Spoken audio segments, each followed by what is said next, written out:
Assalamualaikum warahmatullahi wabarakatuh. Kembali kita bersobat di sana dalam Beraja Pasembahan. Ini kita lanjutkan dengan Beraja Pasembahan tentang kata mampayokan yang kelima di sana.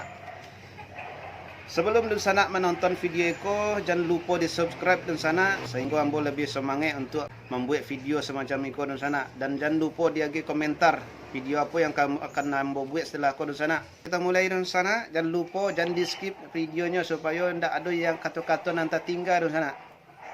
Kita mulai. Sepanjang buah penitahan nongku pendito tako, kok didengar Allah rancak bunyi, kok dipandang Allah rancak rupa.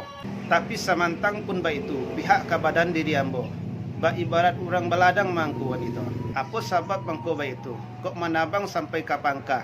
Tontangnya bona nan kerabah. Batang kok melintang menuju tangkai. Tantangnya bana ke jatuh buangku. Samantaro mencari bule nan sagolong picak nan salayang. Diilah kata kamu pakai rundingan di bawah bayo. Mananti angku sakutikonku.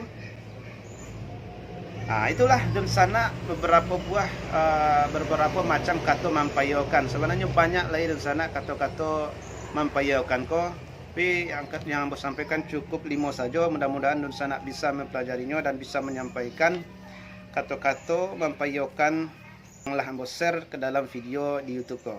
Jangan lupa di subscribe di sana dan lagi komentar video apa yang akan ambo buat dan komentar kurang yang dituku di sana.